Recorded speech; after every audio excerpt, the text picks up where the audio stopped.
Mr. Chancellor, Madam Vice Chancellor and President, Madam Chair of the Board, graduands, ladies and gentlemen, I am very pleased and indeed honored to introduce you to our honorary degree recipient this afternoon, Elizabeth Hay.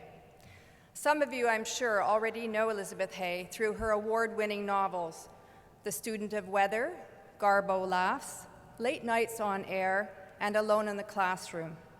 These 4 novels have been finalists in many significant writing and book competitions, including the Governor-General's Awards.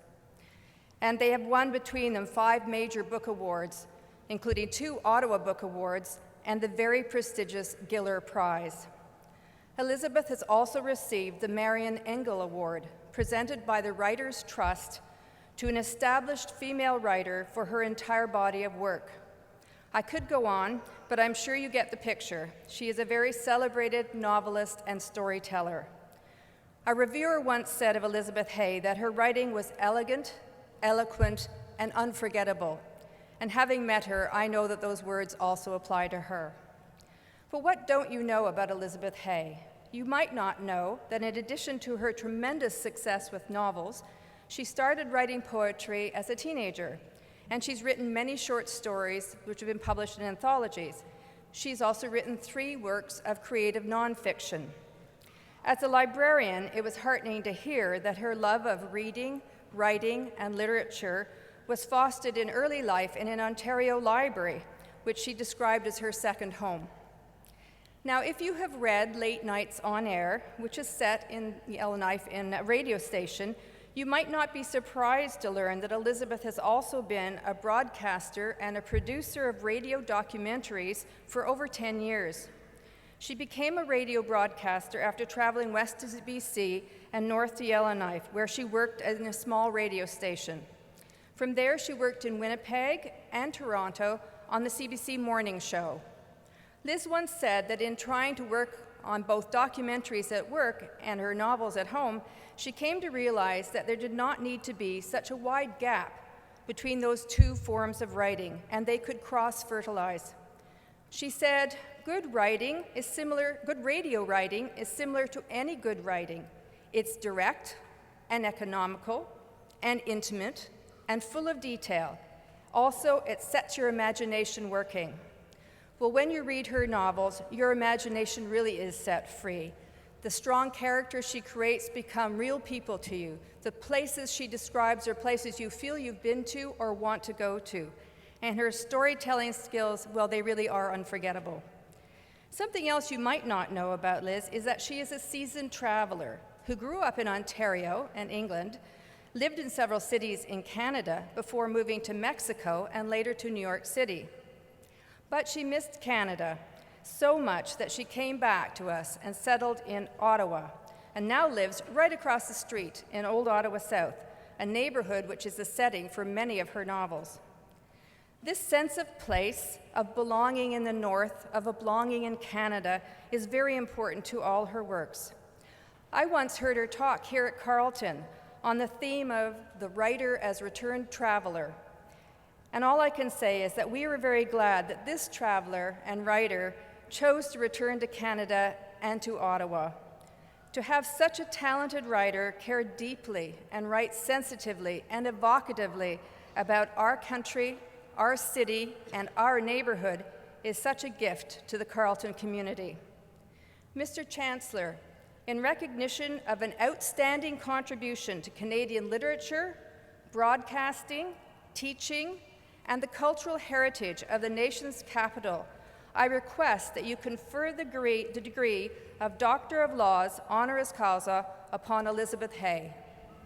By virtue of my authority, I confer to you the degree of Doctor of Laws honoris causa.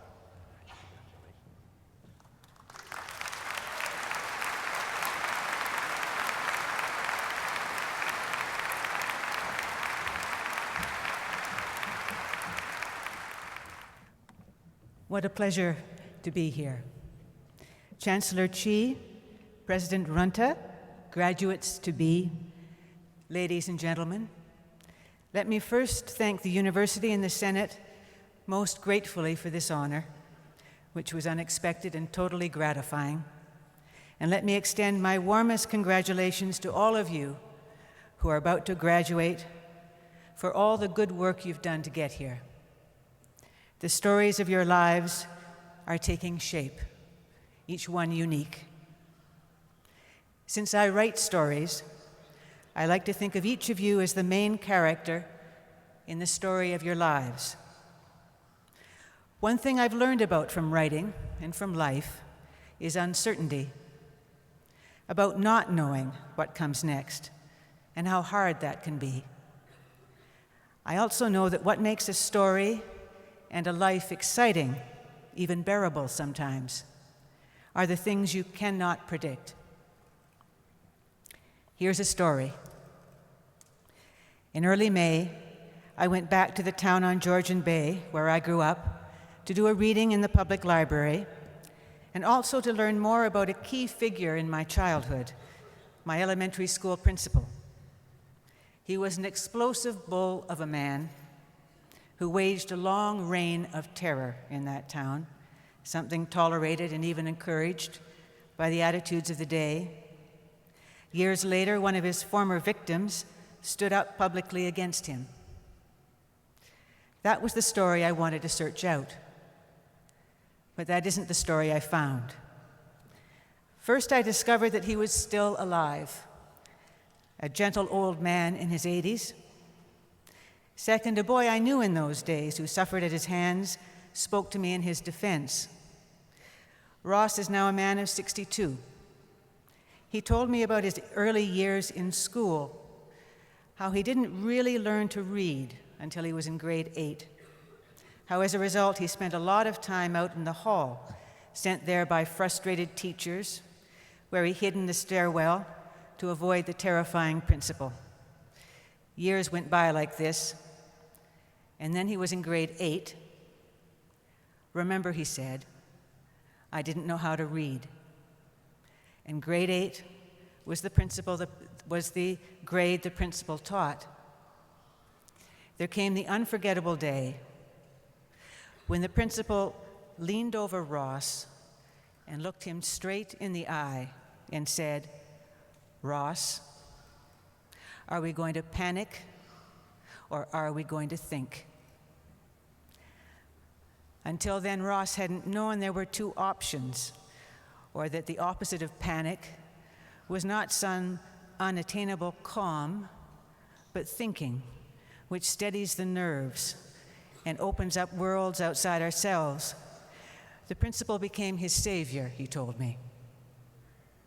Every life has lucky moments when you realize that the ditch you are in is part of a road, when what you knew and were satisfied to know becomes only one aspect of many.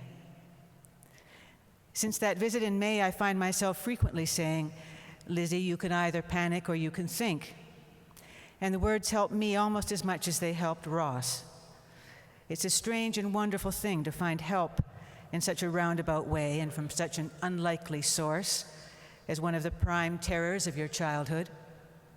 How often do we get advice from a bully about how to defeat him? The thinking required isn't rushed or on the spot. It's a calm thinking through to the end of a problem, and it's both logical and intuitive. I remember the protracted, panic-stricken rewriting of my first novel. Over and over again, my excellent editor would point out where I hadn't thought through to the end, some strand of character or emotion or action that I had set in motion. In rewriting a novel, you're trying to have the end complete the beginning. You don't want the story to peter out or lose its way in sensationalism or cliché, but touch upon a kind of truth that will leave the reader with many lingering thoughts. My editor was asking me not to panic, but to think. Several years ago, someone looked up from reading a story by the marvelous Alistair MacLeod and said to me, "Why do you even bother?" It was an excellent and awful question, a fundamental question, unanswerable, it seemed to me, except perhaps with a punch in the nose. Like all excellent and awful questions, it never goes away. Why do you even bother when you'll never be as good? Faced with such a question, you can either panic or you can think. And under panic, I include everything from self-pity to infinite depression. If we think about it, we know why we bother. We bother because working on something and making it better gives our lives meaning, makes us feel alive. Besides, a certain defiance is necessary if we're to have productive lives. We can't let other people tell us we don't have what it takes. So somebody in Iowa gets a better lab result. Somebody in Vancouver gets a better job. Somebody in Calgary gets a better scholarship. Someone's children are one block over are more successful. So what? If we think about it, we know that's not the point. The point is to bring all of yourself to whatever truly interests you, and then to surprise yourself with what you actually accomplish. I said a few moments ago that thinking not only steadies the nerves, it opens up worlds outside ourselves. As a writer, I work alone, but I'm not alone. I'm surrounded by books. I'm accompanied by the authors who wrote them. I'm surrounded by the place outside my windows, Ottawa, the Ottawa Valley, Ontario, and restless Quebec, the world that extends north, east, west, and south. Creativity never comes from one person alone, no matter what the field, whether arts or science. It comes when you fully connect with your material, which has countless sources outside yourself, sources in the present and in the past that keep intersecting and opening up new worlds. When I'm asked what advice I have for young writers, I say, just remember that being uncertain is part of the creative process. It's natural and unavoidable. I would also add, don't be too hard on yourself. Putting yourself down is another form of panicking instead of thinking. Life becomes very narrow when you're hard on yourself. You become the only thing in your mind, when it's openness to the world that will get you through. The stories I like best are the ones where the author, without ever turning a blind eye, is kind to the characters and sees them not as open or shut cases, but in all their dimensions. I've been suggesting on this day, when we're celebrating your hard-won achievements, that you are the authors of the stories of your lives. Be kind to yourselves. Panic will make you feel that you're alone, and thinking will remind you that you have the whole world with you. Let me only add that I wish all of you, each one of you, the very best. Congratulations again, and thank you.